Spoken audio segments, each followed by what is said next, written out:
नमस्कार दोस्तों, आज हम जानेंगे रासायनिक उर्वरकों के इस्तेमाल से भूमि में वर्तमान समस्याएं क्या आ गई हैं।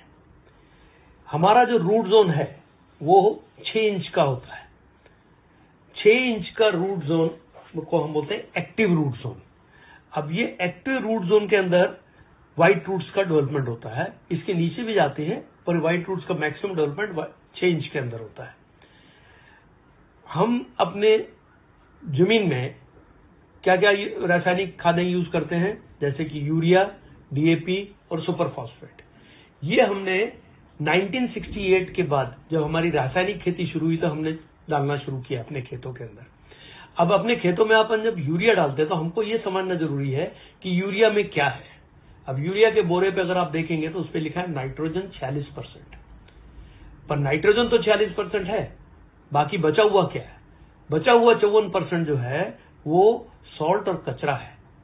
ऐसे ही डीएपी में कुछ परसेंटेज अच्छा मटेरियल है और कुछ जो है वो फिर से कचरा और सॉल्ट है। ऐसे ही सुपर फॉस्फेट में। अब ये सारी चीजें हम जब जमीन में डालते हैं तो जमीन में क्या हुआ है? जमीन में ये चीजें डालने से, कचरा डालने से जमीन हार्ड हो गई है। आज आपकी जमीन 4.5 इंच जो है वो हार्ड है। तो अपनी एक्चुअल जो खेती हो रही है वो 1.5 इंच के अंदर हो रही है। अब 1.5 इंच की खेती मतलब कितनी कम हो गई है। अभी ये ऐसा हुआ क्यों? ऐसा होने का कारण एक है कि हमारी जमीन के अंदर केंचुआ होता है, जबकि 1968 के पहले हमारी जमीन में केंचुआ एक्टिव रहा करता था। और हम चौथी कक्षा से पढ़ते चले आ रहे हैं कि केंचुआ जो है वो किसानों का दोस्त है। वो अभी क्या हो गया है, जमीन हार्ड होने से वो ऑक्सीजन में काम करता है, ऑक्सीजन वहां पे कम हो गई है, इसलिए वो 3 मीटर खाली नीचे जाके सुप्त अवस्था में रह गया है।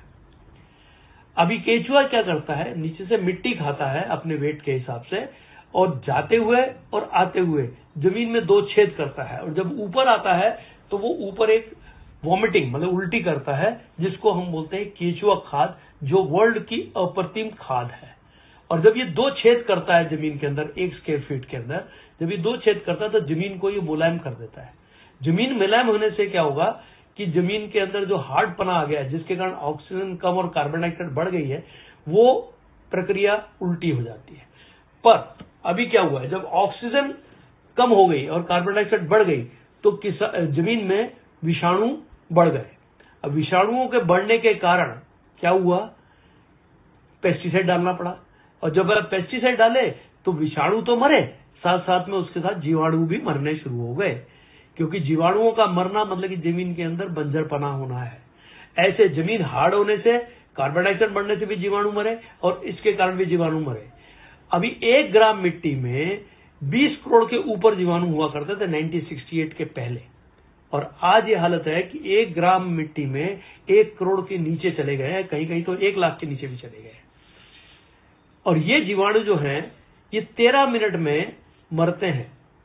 मतलब एक जूनी मरती है, दूसरी जूनी पैदा होती है, और ये भी मिट्टी खाते हैं, और मरने के बाद ये भी क्या बनते हैं, खाद बन जाते हैं।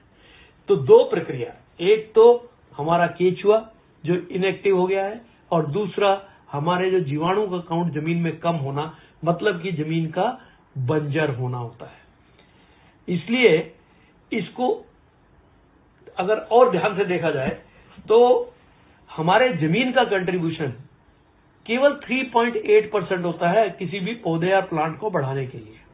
आप बोलेंगे कि 3.8% होता है तो इतना ज्यादा क्यों बता रहे हैं इसके बारे में? ये ऐसे है जैसे कि हमारे शरीर में एक हार्ट है बहुत छोटा, पर अगर वो कमजोर हो जाए तो मुश्किल हो जाएगी, और अगर वो बंद हो जाए तो राम राम सत्य हो जाएगा। तो ये एक्टिविटी अगर जमीन में नहीं चालू होगी तब तक हमारी जमीन की जो है उर्वर शक्ति कम होती चली जाएगी। पर 96.2% जो है वो कहां से आ रहा है? हवा, पानी और सूरज, जो कि फ्री ऑफ कॉस्ट हमको अवेलेबल है। और आपको ये जान के हैरानी होगी कि एटमॉस्फेयर में नाइट्रोजन जो है वो 78% है, 78%। अब 78% नाइट्रोजन जो हवा में अवेलेबल है, उसकी खींचने की ताकत ना होने के कारण प्लांट में, उसके कारण ये सब प्रॉब्लम खड़ी हो गई है।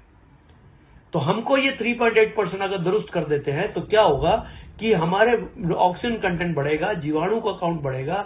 तो जीवाणु का काउंट बढ़ने से क्या होगा, पौधे को खाद ज्यादा मिलेगी। तो रूट्स जो है वो ज्यादा खाना उठा के ऊपर पत्तों को देंगे, पत्ते जिससे बड़े हो जाएंगे, डार्क हरे डार्क हो जाएंगे, और पत्तों पे जो ऊर्जा है, खींचने की ताकत है, वो बढ़ जाएगी।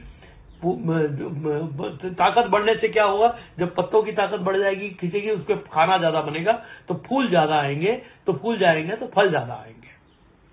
अभी हमारा दुर्दैव क्या है?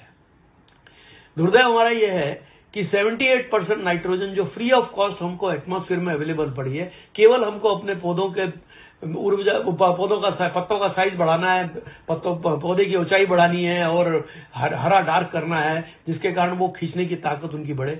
हम यूरिया बाजार से खरीद के उसमें जिसमें 46% नाइट्रोजन है, और उसके साथ कचरा हम खरीद के अपनी जमीन में डाल रहे हैं।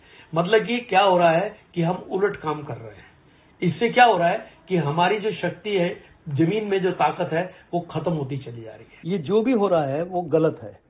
इसलिए अगर हमारे जमीन अंदर व्हाइट रूट्स ज्यादा होंगे और हमारे यहाँ जीवाणु का काउंट ज्यादा होगा, तो खाद बनने की प्रक्रिया भी ज्यादा होगी, और उससे क्या होगा कि वो खाद जो है वहां से जो ट्रांसपोर्ट होगी प्लांट के ऊपर, तो पत्तों का साइज भी बड़ा हो जाएगा, पत्ते डार्क ग्रीन हो जाएंगे, पेड़ के ऊंचाई बढ़ जाएगी। उससे क्या होगा कि वहां से जो 96.2% जो फोटोसिंथेसिस प्रोसेस जिसको बोलते हैं, प्रकाश संस्करण करना बढ़ जाएगा, जिसके कारण जो है वो ज्यादा खाना जो है हमारे पत्तों पे बनेगा। पत्तों पे ज्यादा खाना बनने से क्या होगा कि फूल ज्यादा आएंगे और फल ज्यादा आएंगे। Thank you.